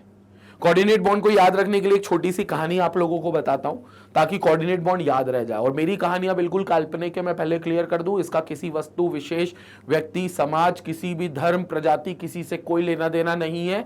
अगर ये कहानी किसी जीवित या मृत व्यक्ति से सम्मिलित होती है या उसके साथ कनेक्ट होती है तो ये महज एक संयोग होगा, ठीक है, इसका कोई इंसिडेंट रहेगा बिल्कुल भी। ये ऐसा मैं डिस्क्लेमर दे दूं, नहीं तो क्या होता है कई लोग कहानी पर मेरी आपत्ति कर लेते हैं। और इस कहानियों का एकमात्र मकसद ये है, 2 मकसद है। पहला ये मकसद है कि तुम्हें कंसेप्ट समझ में आ जाए, मेरी जो स्टोरीज मैं आपको बताता हूं उसका कंसेप्ट तुम्हें समझ में आ जाए, एक ये मकसद है। दूसरा मकसद मनोरंजन, मनोरंजन और मनोरंजन है, ठीक है। तो ये बात बहुत इंपॉर्टेंट है। तो कहानी कुछ ऐसी है, सपोज करो मैं एक मार्केट में ऐसे घूम रहा था, मैं ऐसे ही नॉर्मली जा रहा था किसी कामकाज से, अचानक एक बैंक के सामने गुजरा, नया सा बैंक खुला था, उसके बाहर एक बैनर लगा था कि बहुत अट्रैक्टिव ऑफर्स वो दे रहा था अगर आप उस बैंक में अकाउंट ओपन कराते हो तो, या आपको मतलब इतने टर्म प्लान मिलेगा, हेल्थ इंश्योरेंस आपका करा कर देंगे, इतना % इंटरेस्ट आपको देंगे, होती है ना नई चीजें। तो वो बैंक क्योंकि नया था, वो चाहता था ज्यादा से ज्यादा लोग उसके अकाउंट ओपन कराएं, बैंक अच्छा चले, इसके लिए उन्होंने बहुत अट्रैक्टिव ऑफर्स निकाले थे जो सामने डिस्प्ले पे उन्होंने लगा कर रखे थे कि आपको ब्याज दर अच्छा देंगे, रेट ऑफ इंटरेस्ट अच्छा होगा, लॉकर की सुविधा देंगे, ये वो फलाना ढिमाका। तो मैं अट्रैक्टिव देखकर मैं बैंक के अंदर गया, मैं कहा मुझे अकाउंट ओपन करना है। तो उन्होंने कहा सर अकाउंट ओपन की कुछ कंडीशंस हैं। मैंने कहा सर क्या कंडीशंस हैं, मतलब वही वाली बात हो गई, टर्म्स एंड कंडीशंस अप्लाई। मैं कहा बताइए क्या कंडीशंस है। तो उन्होंने कहा सर पहली बात तो ये है कि अकाउंट जो होगा वो मिनिमम 1000 रुपए से ओपन होगा, मतलब मिनिमम आपको 1000 रुपए उसमें डिपॉजिट करना होगा। मैंने कहा ठीक है, तो कुछ ना कुछ तो अमाउंट डिपॉजिट करना ही पड़ता है स्टार्टिंग में, कौन सा मतलब नील अकाउंट ओपन करेंगे, ठीक है 1000 रुपए हम भर देंगे। दूसरी उनकी कंडीशन ये थी कि सर वो अकाउंट होना चाहिए ज्वाइंट अकाउंट, लाइक स्टार्टिंग का जो पहला अकाउंट आप ओपन कराओगे वो 2 लोगों के नाम पर ओपन हो सकता है, आप और आपके साथ कोई और भी, लेकिन आपके साथ जो भी अकाउंट होल्डर होगा, ज्वाइंट अकाउंट होल्डर, वो आपके घर का, आपके ब्लड रिलेशन का नहीं होना चाहिए, मतलब आपके घर से, आपके ब्लड रिलेशन से नहीं होना चाहिए। मैंने कहा यार ये बड़ी अजीब कंडीशन है यार, हम किसी बाहर वाले के साथ क्यों अकाउंट ओपन करेंगे। वो कहे सर पहला अकाउंट है तो आपको ऐसे ही ओपन करना पड़ेगा, क्योंकि देखिए सर हमारा बैंक है नया बैंक, मतलब नाम नहीं है नया बैंक, मतलब बैंक का नाम तो कुछ भी रख लो, नया ही बैंक रख लो, चलो बोले नया बैंक है सर, तो हम चाहते हैं ज्यादा से ज्यादा लोगों तक ये पहुंचे, ये बैंक के बारे में लोग जाने, तो वो आप ही लोग जरिया हो, ऐसा बैंक वाला मेरे को बोलते। तो जितने ज्यादा लोग आप बताओगे उतने वो तब होगा जब आप ज्यादा लोगों को अकाउंट ओपनिंग के लिए अप्रोच करोगे, और हम आपके घर में नहीं चाहते, क्योंकि आपके घर में तो पता ही चल जाएगा आप सबको, आप अकाउंट ओपन कराओगे तो आपके घर में पता ही चल जाएगा। इसलिए हम कोई ज्वाइंट अकाउंट होल्डर दूसरा चाहते हैं बाहर वाला, जो जिसके घर में भी वो बताए कि भैया ये नया बैंक आया और ये सुविधा है, मतलब बैंक का कुल मिला के प्रमोशन है। मैंने कहा यार अच्छा दिमाग लगाया, मैं कहा चलो ठीक है मैं पता करता हूं कौन मेरे साथ अकाउंट ओपनिंग कराता है। तो मैंने तुमको फोन कर दिया, तो मतलब तुम, ठीक है, मेरे को मिल गया तुम्हारा नंबर और मैंने तुम्हें फोन कर दिया, क्योंकि मैंने तुम्हें पढ़ाया है, तुम मेरे लेक्चर्स देख रहे हो लगातार मैग्नेट ब्रेन्स पर, तो तुम एक सम्मान वाली भावना रखते हो, पता नहीं रखते हो कि नहीं रखते हो, बट मैं मानता हूं कि रखते हो। तो तुमने मेरा फोन उठाया, अरे सर जी सर बताएं सर कैसे हैं आप, क्या है फलाना ढिमाका। मैंने कहा बढ़िया है सर, ही पढ़ाई चल रही है, नहीं भी पूछा। मैंने कहा यार सुन यार मेरे को एक अकाउंट ओपन कराना है। तो बोलता है हाँ सर बताइए। मैंने कहा यार उस अकाउंट की कंडीशन ये है कि वो ज्वाइंट अकाउंट में ओपन होगा। बोलता है अच्छा सर ठीक है। तो मैंने कहा यार मैं चाहता हूं कि तुम मेरे साथ वो अकाउंट ओपन कराओ। तो तुमने कहा हाँ सर बिल्कुल ठीक है, डन है, कोई दिक्कत की बात नहीं है। तो मैंने कहा यार ठीक है, काम करना, कल सुबह 9:30 बजे 10 बजे बैंक खुलेगा, 9:30 बजे बैंक के साइड में कैफे है, वहां पर मिलना, अपना पैन कार्ड, आधार कार्ड, 10th की मार्कशीट या what ever is the marksheet, जो भी आईडी प्रूफ हो तुम्हारे पास वो लेकर मिल जाना। तुमने कहा अरे सर बिल्कुल आपके लिए तो जान हाजिर है और ऐसी ऐसी बड़ी बड़ी बातें, और तुमने कहा सर बिल्कुल अकाउंट ओपन आपके साथ करा लेंगे, कोई दिक्कत नहीं, आप पे पूरा भरोसा है। मैंने कहा और सुनना यार भाई 500 रुपए भी लेकर आना। मैंने फोन पर ऐसे बोला भाई 500 रुपए का नोट भी लेकर आना। इतने में भाई साहब डिस्कनेक्टेड फोन, मतलब मुंह पे माट साहब की बेइज्जती, जहां पैसों की बात आई वहां दुनिया कल्टी। तो तुमने फोन काट दिया। मैंने कहा यार ये तो बड़ा गजब बेइज्जती है वाली फीलिंग आ गई अपने को। मैंने कहा यार ये क्यों, और मैंने 500 क्यों मांगे, क्योंकि अकाउंट ओपनिंग में 1000 लगने थे। तो मैंने कहा यार लेट्स बी वेरी फेयर, मेरे 500 तुम्हारे 500 मिलकर अकाउंट ओपन कराते। फिर मैंने तुमको दोबारा कॉल करा, तुमने बोला हाँ सर बताइए, वो आवाज नहीं आ रही थी, तब बहाना बना दिया तुमने।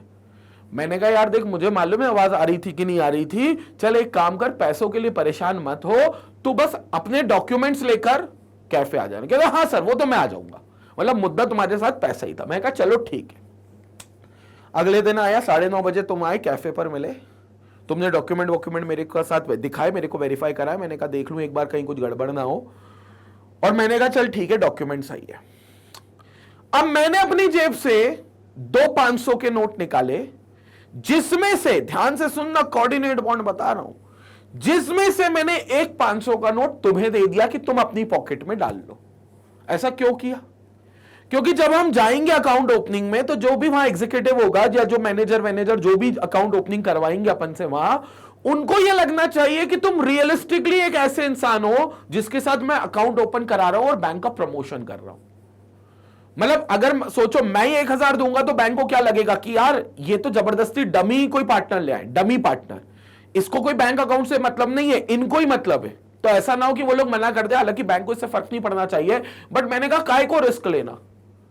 तो मैंने तुम्हारी जेब में एक 500 का नोट रखवाया और अपनी जेब में एक 500 का नोट रखा और तुमसे कहा कि भैया बैंक मैनेजर के सामने या जिस किसी के भी सामने अकाउंट ओपनिंग जब ओपन कर रहे हो तो इतना कॉन्फिडेंटली 500 का नोट निकालना कि ये 500 का नोट तुम्हारा ही हो। तुमने कहा जी सर बिल्कुल ठीक है, और डॉक्यूमेंट भी अपने हाथ में रखो अपने अपने।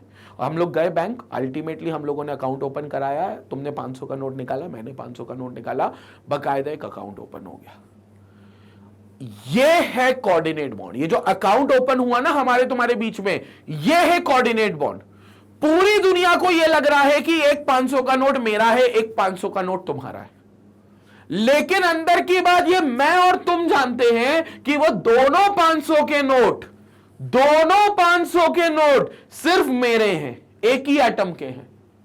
लेकिन बाहर से देखने पर लगता है कि एक इसने रखा है, एक इसने रखा है, बाहर से देखने पर लगता है कोवेलेंट बॉन्ड है, लेकिन हमें और तुम्हें पता है कि क्योंकि वो दोनों 500 के नोट मेरे हैं तो ये एक तरफा कोवेलेंट बॉन्ड है।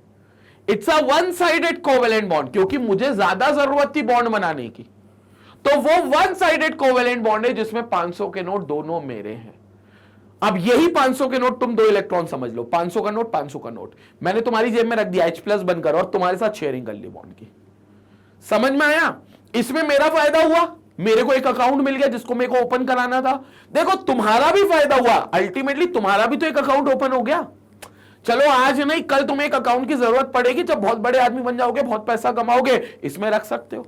हालांकि देखो मेरे साथ ज्वाइंट में हो तो पैसा रख तो सकते हो, निकाल मेरे बिना नहीं सकते हो, और मैं भी तुम्हारे बिना नहीं निकाल सकता हूं, यह मुद्दा अलग है, लेकिन रख तो सकते हैं अपन, और तुम्हें भी वो सारे बेनिफिट्स मिलेंगे। तुम्हारा भी हेल्थ इंश्योरेंस हो जाएगा, लाइफ इंश्योरेंस हो जाएगा, तुम्हें भी लॉकर मिल जाएगा बैंक में, ये फायदे तुम्हारे भी, तो तुम भी स्टेबल, मैं भी स्टेबल। लेकिन इसमें पूरा काम मैंने किया। मेन काम क्या था? पैसा देना। ठीक है, डॉक्यूमेंट भी तुमने तुम्हारे लगाए, लेकिन पैसा तो मैंने लगाया ना दोनों। तो यहां पर हमारे बीच में बन गया कोऑर्डिनेट बॉन्ड। ये अकाउंट हमारे कोऑर्डिनेट बॉन्ड का एग्जांपल है कि जो अकाउंट हमने ओपन कराया है वो हमारे बीच का एक कोऑर्डिनेट बॉन्ड है। जो दूर से देखने पर लगेगा कि क्या है, दूर से देखने पर लगेगा कि क्या है, इट्स अ कोवेलेंट बॉन्ड, लेकिन it's not a pure covalent bond, it's a one sided covalent bond, जिसको हमने कोऑर्डिनेट बॉन्ड बोल दिया। ये कहानी याद रहेगी, ये कहानी को याद रखना है। जब भी मैं बैंक वाली कहानी बोलूंगा अपने आने वाले लेक्चर्स में, तो तुम्हें इस वीडियो का रेफरेंस देना है। इस वीडियो में बैंक वाली कहानी है जिसमें हम कोऑर्डिनेट बॉन्ड समझ कर आए। तो this is a coordinate bond, ये होता भैया कोऑर्डिनेट बॉन्डिंग। तो coordinate bonding it's like a one sided covalent bond. ये है H3O+ और इसमें तो H3O+ हो, NH4+ हो, इन सब में आपको एक साइडेड कोवेलेंट बॉन्ड दिखेगा, और एक साइडेड कोवेलेंट बॉन्ड को हम कोऑर्डिनेट बॉन्ड या डेटिव बॉन्ड बोलते हैं। और ये अब टूटेगा नहीं आसानी से, ये अब टूटेगा नहीं आसानी से। तो जब ये टूटेगा नहीं आसानी से, तो फिर इसलिए ये पानी में जाकर खुद को डिसोसिएट नहीं करेगा, फिर खुद को ये पानी में जाकर अपने आप को आयोनाइज नहीं करेगा, और इसलिए हम कहते हैं ये जो कोऑर्डिनेशन एंटिटी वाली चीज है ये ब्रेक डाउन नहीं होती, ये टूटती नहीं है, इट रिमेन्स इंटैक्ट, ये वैसे ही यथायथ रहती है जैसे वहां मौजूद थी। तो यहां पर ये कोऑर्डिनेट बॉन्डिंग इनमें दिखेगी और ये इंटैक्ट रहेंगे, ये बिल्कुल नहीं तोड़ेंगे। संपट पड़ी क्या बात? पहले इसका स्क्रीनशॉट ले लो, फिर आगे और चर्चा करते हैं। ये है कोऑर्डिनेट बॉन्डिंग। क्लियर हो गया? तो स्क्रीनशॉट लेंगे, आगे फिर और चर्चा करते हैं। तो क्लियर हुआ ये वाला बॉन्ड। कोऑर्डिनेट बॉन्ड बड़ा सिंपल बॉन्ड है, और आपको ये चीज समझना है कि ये वन साइडेड कोवेलेंट बॉन्ड जैसा ही है। मैं तो कहता हूं इसको ये आयनिक बॉन्ड और कोवेलेंट बॉन्ड का मिक्सचर है, क्योंकि देखो इलेक्ट्रॉन ट्रांसफर भी हो रहा है और फिर शेयर भी हो रहा है। ये दोनों इलेक्ट्रॉन जो हैं ये एक ही एटम के हैं बस, इसलिए वन साइडेड कोवेलेंट बॉन्ड बोलते हैं, और ये कोऑर्डिनेट बॉन्ड बोलते हैं जो स्ट्रॉन्ग बॉन्ड होता है। इसलिए सिंपल वाटर में जाकर, सिंपल एक्वस मीडियम में जाकर ये डिसोसिएट नहीं कर पाता है, ये अपने आप को तोड़ नहीं पाता। जबकि सिंपल सॉल्ट जो होते हैं उसमें आयनिक बॉन्ड होता है, वो टूट जाते हैं। डबल सॉल्ट में आयोनिक बॉन्ड होता है, वो टूट जाते हैं, वो डिसोसिएट कर जाते हैं। इसलिए ये जो स्क्वायर ब्रैकेट की चीज लिखी रहती है ये कभी भी नहीं टूटती पानी में जाकर, और ये स्क्वायर ब्रैकेट की चीज में ही कोऑर्डिनेट बॉन्ड दिखता है, इसलिए इसका कॉम्प्लेक्स स्ट्रक्चर हमें दिखाई देता है, और इस कॉम्प्लेक्स स्ट्रक्चर के कारण ही सॉल्ट का नाम कॉम्प्लेक्स सॉल्ट या इस कंपाउंड का नाम कॉम्प्लेक्स कंपाउंड बनता है। तो इसी वजह से ये कॉम्प्लेक्स कंपाउंड यानी कि ये बनता है। सेम FeCN6 में देखने को मिलता है, बाहर वाले से कोई लेना देना नहीं है। ये जो Fe और CN6 हैं इनमें आपस में कोऑर्डिनेट बॉन्ड बना है, और उसमें भी मैं क्लियर कर दूं, ये जो CN है इसने लोन पेयर Fe को दिया है, Fe को लोन पेयर दिया। अब CN ने क्यों दिया है और Fe को ही लोन पेयर क्यों दिया है तो उसकी अपन चर्चा और आगे करेंगे, लेकिन यहां पर जो CN है जो लीगेंड है वो लोन पेयर देता है अपना सेंट्रल मेटल एटम को। तो जो भी CN है वो अपना लोन पेयर देता है सेंट्रल मेटल एटम्स को, तो सेंट्रल मेटल एटम्स को वहां से लोन पेयर दिया गया है। अब सवाल है सर ये डी ब्लॉक के मेटल ही क्यों होते हैं, why only D block metals are there, why only D block metals are there. तो ये भी एक अपने आप में सवाल है, इसका भी हम जवाब बताते। क्वेश्चन आता है why only D block elements और D block metals called as transition metals are able to form coordinate bond, are able to form coordinate bond in coordination compounds, coordinate bonds in coordination compounds. सिर्फ D block के elements ही क्यों होते हैं जो coordinate bond बनाते हैं coordination compounds में, ऐसा क्यों? तो देखो नाम से ही पता चल रहा है डी ब्लॉक है, मतलब डी सबशेल होगी, डी सबशेल होगी। डी सबशेल में डी ऑर्बिटल के पास 5 ऑर्बिटल्स होते हैं, डी सबशेल में 5 डी ऑर्बिटल्स होते हैं, मतलब there are so many orbitals which are vacant, जो खाली हैं। और हम बोल रहे हैं भैया जो लीगेंड है जो उसको आसपास घेर कर खड़ा हुआ है वो उसको लोन पेयर डोनेट करता है। हमने कहा ना, जैसे हमने यहां पर कहा कि भैया जो CN है वो Fe को लोन पेयर दे रहा है, तो Fe लोन पेयर को एक्सेप्ट कर रहा है, तो भैया वो Fe लोन पेयर को एक्सेप्ट करके रखेगा कहां? अपने ऑर्बिटल में। और अगर बहुत सारे लोन पेयर वो रख रहा है, क्योंकि 6 CN है तो 6 लोन पेयर आ रहे हैं, तो भैया 6 लोन पेयर को रखने की जगह भी तो होनी चाहिए। अब अगर तुम S ब्लॉक के एलिमेंट ले लेते हैं, इस ब्लॉक का कोई मेटल ले लेते, मेटल तो मेटल है, लेकिन अगर S ब्लॉक का ले लेते तो भाई साहब वो S ब्लॉक के पास सिर्फ एक ही सबशेल है S, उसमें मैक्सिमम सिर्फ 2 इलेक्ट्रॉन आ सकते हैं, जगह ही नहीं है वहां पर। जबकि डी ऑर्बिटल में जगह ही जगह है। Fe की बात करते हैं, Fe का एटॉमिक नंबर, Fe का एटॉमिक नंबर यहां पर देखेंगे, Fe की बात करेंगे, Fe का atomic number is 26, configuration is 2,8, 2,8,2 plus 6, right. Subshell configuration की बात करेंगे तो 1s2, 2s2, 2p6, 3s2, 3p6, 4s2 and it will become 3d6। तो 3d में 6 इलेक्ट्रॉन आएंगे, so it will become 3d6, यानी कि आपके 3d में 6 इलेक्ट्रॉन आएंगे, 6 इलेक्ट्रॉन आएंगे 3d में, so it will become 3d6। अब तुम 3d बना लो, 3d बना लो किसकी? Fe की। तो Fe की 3d शेल बना रहे हैं, वो भी ग्राउंड स्टेट में। कैसे बनेगा देखेंगे, बल्कि थर्ड शेल बना रहे हैं, 3d नहीं बना रहे, हम तो कहते हैं पूरी थर्ड शेल बना लेते हैं। तो Fe की थर्ड शेल देखो,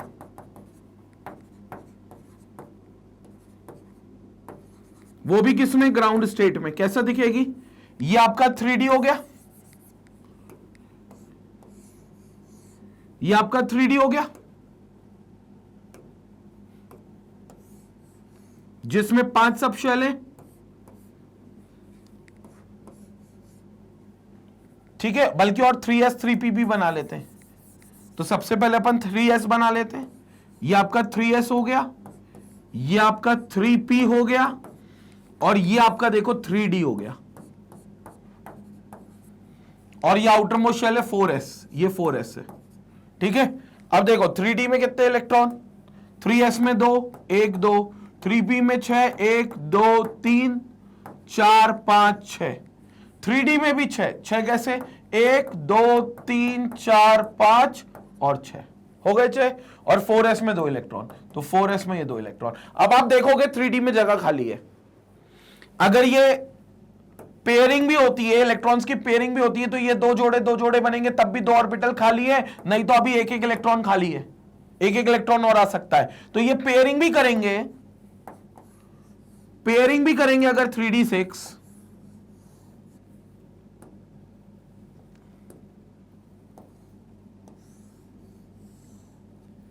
एक 2 3 4 और 5, तो पेयरिंग भी करेंगे, तो 1 2 3 4 5 और 6, आपके ये 2 ऑर्बिटल्स खाली है। तो जो लोन पेयर उसको मिलेगा वो ये लोन पेयर यहां पर उसको रख देगा। और अभी तो Fe की ऑक्सीडेशन स्टेट भी आएगी, तो ऑक्सीडेशन स्टेट पॉजिटिव में आएगी तो और इलेक्ट्रॉन खाली होंगे। मतलब मोटे रूप में कहने की बात यह है कि 3d में काफी कुछ खाली स्पेसेस है।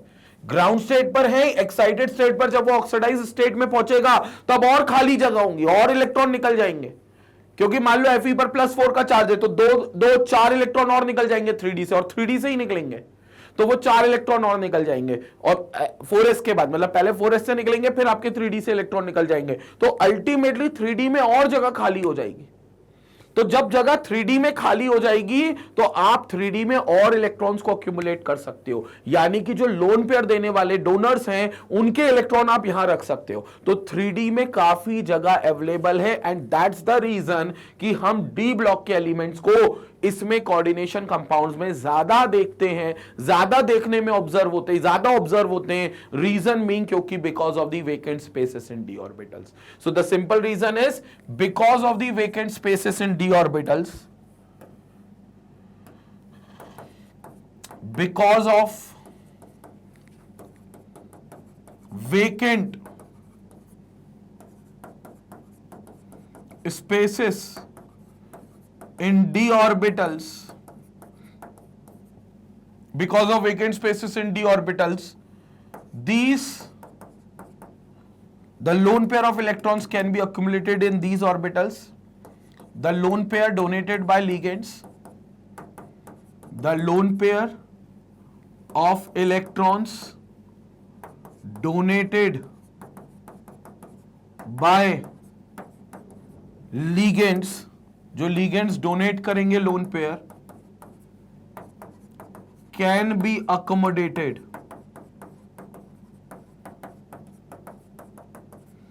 in these vacant d orbitals, in these vacant d orbitals। तो ये क्या होंगे, वेकेंट डी ऑर्बिटल्स में अक्यूमुलेट हो जाएंगे, तो जो खाली डी ऑर्बिटल्स है उनमें अकोमोडेट हो जाएंगे। And that is why transition metals के डी के जो एलिमेंट्स है वो हम सबसे ज्यादा यूज करते हैं, डी ब्लॉक के एलिमेंट्स हम सबसे ज्यादा यूज करते हैं, जो कोऑर्डिनेशन कंपाउंड्स में हमें सबसे ज्यादा दिखते हैं।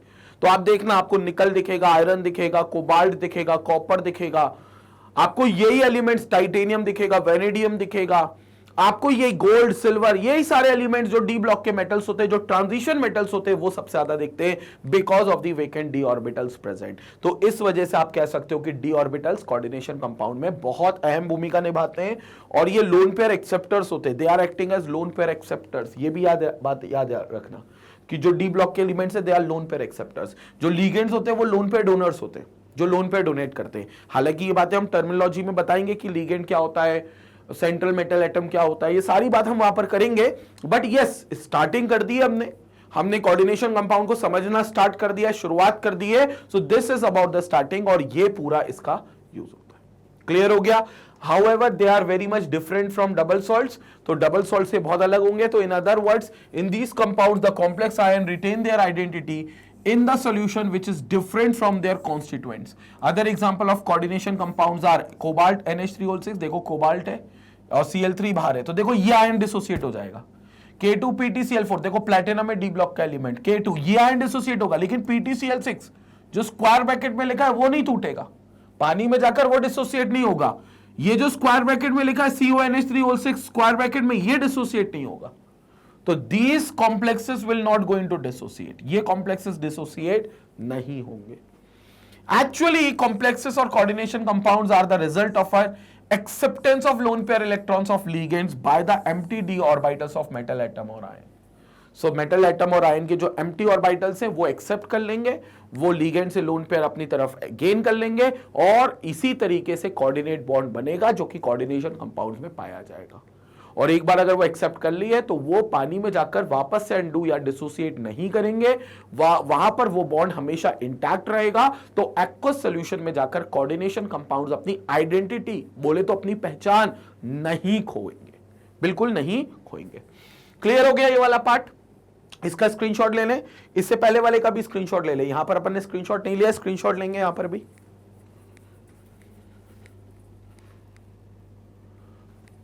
ओके, और यहां पर भी स्क्रीनशॉट लेंगे, ये वाला पार्ट भी स्क्रीनशॉट पे लेंगे।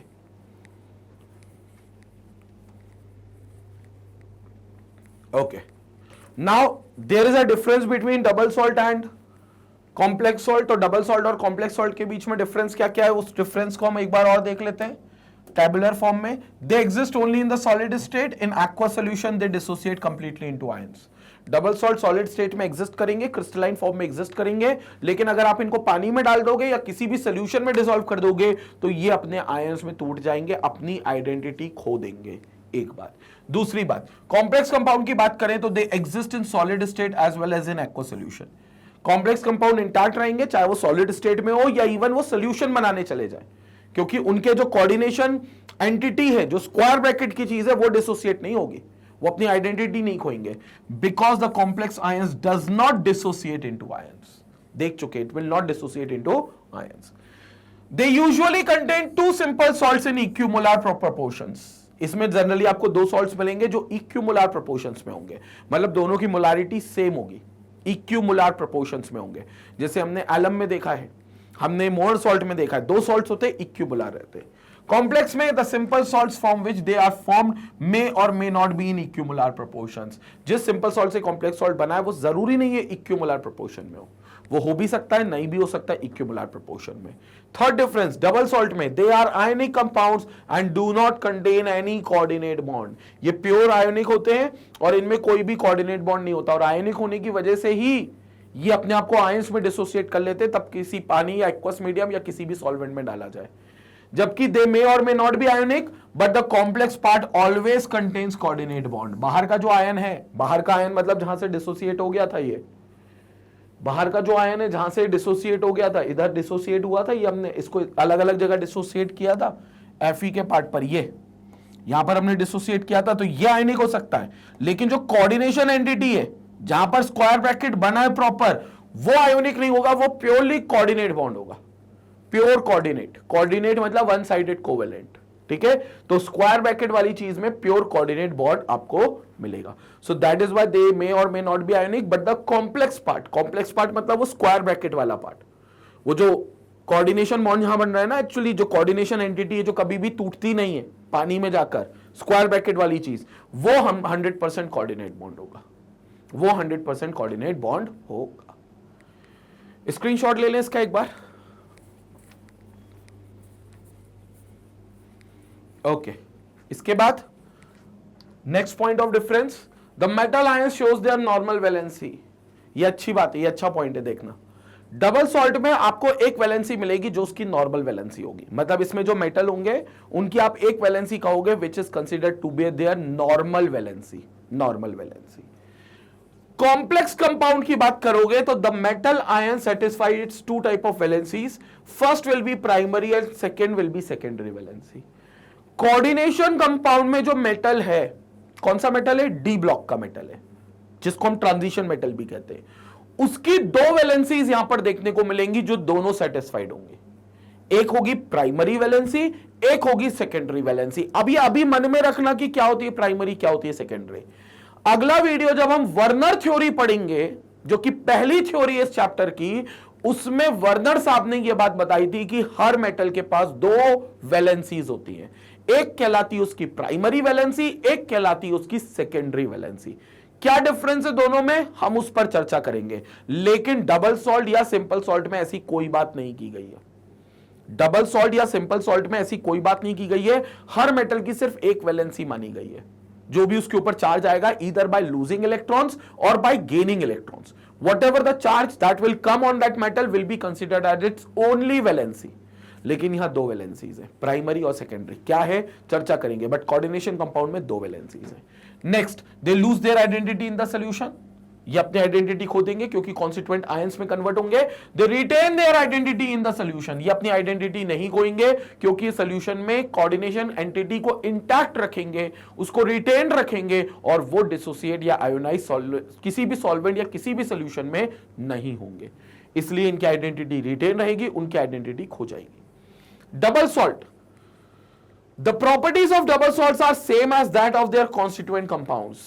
जो डबल सॉल्ट की प्रॉपर्टी है वो उनके बनाने वाले कंपाउंड से सिमिलर होगी। The properties of these compounds are different from its constituent, जबकि इधर इसकी प्रॉपर्टी कॉन्स्टिट्यूएंट से अलग होगी। क्योंकि देखो कॉन्स्टिट्यूएंट एक अलग बात कहता है, लेकिन जब वो कॉन्स्टिट्यूएंट एक नया बॉन्ड बनाता है कोऑर्डिनेट बॉन्ड, तो एक अलग प्रॉपर्टी दिखाएगा, क्योंकि कोऑर्डिनेट बॉन्ड बनाने से प्रॉपर्टीज बदल जाती हैं, अलग प्रॉपर्टीज देखने को मिलती है। जबकि यहां पर कोऑर्डिनेट बॉन्ड बन ही नहीं रहा, इसलिए प्रॉपर्टी सेम रहेंगी। जो कॉन्स्टिट्यूएंट की प्रॉपर्टी है वही कहीं ना कहीं सॉल्ट की प्रॉपर्टीज है। यहां पर सॉल्ट की प्रॉपर्टीज और कॉन्स्टिट्यूएंट की प्रॉपर्टीज अलग होंगी, यहां वो दोनों प्रॉपर्टीज अलग होंगे। ये मुद्दे की बात थी।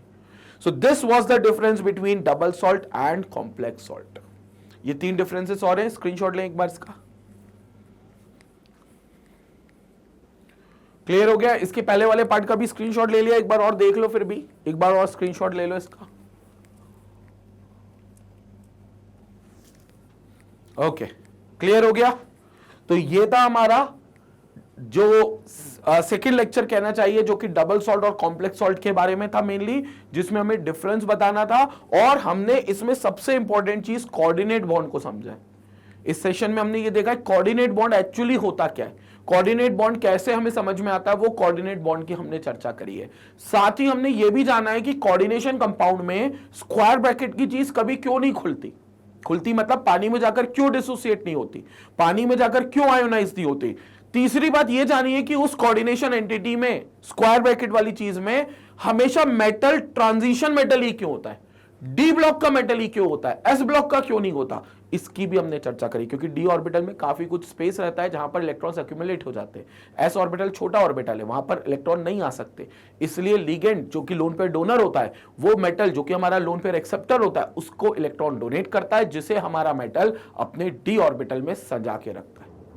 क्लियर हो गया? तो ये बात थी जो हमने देखी इस वीडियो में। अगले वीडियो में हम लोग स्टार्ट करेंगे terminologies related to coordination compound, यानी कि कोऑर्डिनेशन कंपाउंड से जुड़ी हुई टर्म्स को पढ़ेंगे, उनसे जुड़ी हुई टर्मिनोलॉजीज की हम चर्चा करेंगे जो कोऑर्डिनेशन कंपाउंड में हमें देखने को मिलेगी। वो अगले वीडियो में हम डिस्कस करेंगे।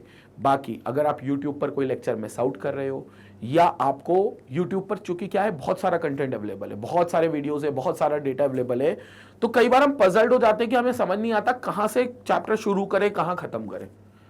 या जैसे हम कोई मैनुअली कोई टॉपिक सर्च कर लिया YouTube पर, तो उसका वीडियो तो हमें मिल जाता है, लेकिन उस वीडियो को हम देख भी लेते हैं, शायद समझ में भी आ जाता है, लेकिन हमें यह नहीं समझ में आता कि अब इस वीडियो के बाद कौन सा वीडियो देखें, मतलब कनेक्टेड टॉपिक्स क्या है, या इस वीडियो से पहले कौन सा वीडियो देखना था। वो कनेक्शन हमें नहीं मिलता, और कई बार हमें जब कनेक्शन नहीं मिलता तो हमारा पढ़ाई में इंटरेस्ट खत्म होता है, वो लूज होता है। कई बार हम थ्योरी पढ़ लेते हैं, हमें लगता है पूरा टॉपिक आ गया, लेकिन जब क्वेश्चन लगाने बैठते हैं, एग्जाम में जाते हैं, एग्जाम देने, तो समझ ही नहीं आता कि यार ये इस चैप्टर में कहां था। वो इसलिए क्योंकि हमने क्वेश्चन प्रैक्टिस नहीं करी, क्योंकि यूट्यूब पर हमें ये नहीं बताया गया कि अब इसके बाद आप क्वेश्चन प्रैक्टिस यहां से कर लो। तो सबसे बेहतर और सबसे आसान तरीका इस प्रॉब्लम से निजात पाने का कि आप मैग्नेट ब्रेन्स की वेबसाइट पर आकर लेक्चर्स देखो।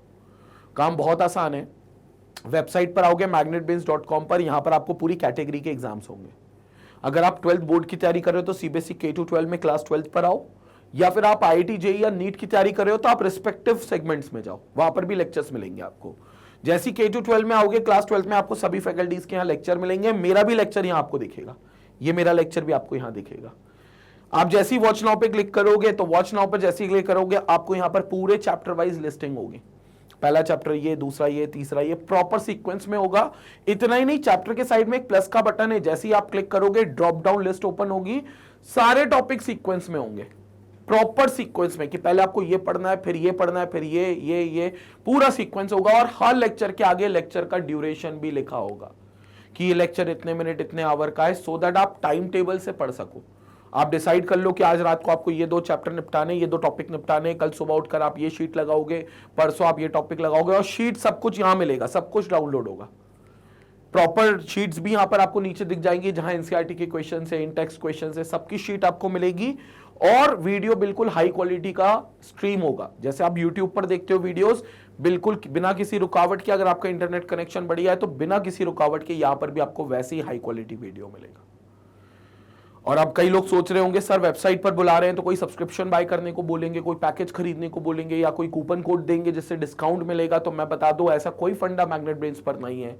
मैग्नेट ब्रेन्स एकमात्र चैनल है जहां नर्सरी से लेकर 12th तक का पूरा कंटेंट आपको एक्सक्लूसिव, सारी क्लासेस के सारे सब्जेक्ट्स का बिल्कुल फ्री ऑफ कॉस्ट मिलता है आपको। बिल्कुल ये जैसे वीडियो देख रहे हो ना आप, जैसे यूट्यूब पर फ्री चलता है वैसे वेबसाइट पर फ्री चलेगा। आपको कोई खर्चा नहीं करना, कोई आपको सब्सक्रिप्शन नहीं लेना, कोई पैकेज बाय नहीं करना, एब्सोल्युटली फ्री ऑफ कॉस्ट है। और ये नहीं कि 2, 4, 5 चैप्टर फ्री है, बाकी चैप्टर का कोई पैसा लेना पड़ेगा, कुछ नहीं। आपको कहीं पूरा सिलेबस आपका 100% फ्री है। और बाकी आपको यूट्यूब चैनल के बारे में पता है कि नर्सरी से लेकर 12th तक के सारे क्लास के सारे सब्जेक्ट्स के एक्सक्लूसिव लेक्चर्स एक्सपर्ट फैकल्टीज के द्वारा बनते हैं और आप तक पहुंचाए जाते हैं ताकि आपकी पढ़ाई को बेहतर कर सके। जैसे 11th 12th की आपको केमिस्ट्री मिल रहा है, वैसे फिजिक्स, मैथ्स, बायोलॉजी भी है। फाउंडेशन क्लासेस में अगर आप जाओगे तो moral science, social science, environmental science, computer coding, ये सब कुछ अवेलेबल है। लैंग्वेजेस हिंदी, इंग्लिश, संस्कृत, या आप कॉमर्स बैकग्राउंड के अगर हो 11th 12th के तो कॉमर्स बैकग्राउंड के आपको सब्जेक्ट्स मिलते हैं, अकाउंट्स, इकोनॉमिक्स, बिजनेस स्टडीज, ये सभी कुछ अवेलेबल है मैग्नेट ब्रेन्स के यूट्यूब चैनल पर भी और वेबसाइट पर भी, और वो भी बिल्कुल फ्री ऑफ कॉस्ट। तो भैया चैनल को लोगों तक पहुंचाएं, पहले खुद भी सब्सक्राइब करें और लोगों तक शेयर करें। साथ ही अगर आप आईआईटी जेईई या नीट की एक्सक्लूसिव तैयारी कर रहे हो तो यूट्यूब चैनल एक और है मैग्नेट ब्रेन्स आईआईटी जेईई और नीट के नाम से, आप उस चैनल को सब्सक्राइब कर सकते हो, क्योंकि वहां पर आपको आईआईटी जेईई और नीट के quality lectures, consistent lectures, DPPs, practice questions, previous year questions, one shot revision series, live doubt clearing session, test series, मतलब कहना चाहिए वन स्टॉप सॉल्यूशन मिलता है पूरे कॉम्पिटिटिव एग्जाम्स का। तो जल्दी से उसको भी सब्सक्राइब करें और लोगों तक उस चैनल को शेयर करें, जितना हो सके लोगों तक उस चैनल को पहुंचाएं। ठीक है, मैग्नेट ब्रेन्स आईआईटी जेईई और नीट के नाम से सर्च करोगे तो आपको मिल जाएगा। इसी तरीके से मैग्नेट ब्रेन्स को अपना प्यार और सपोर्ट देते रहे। Stay tuned, stay connected. Thank you.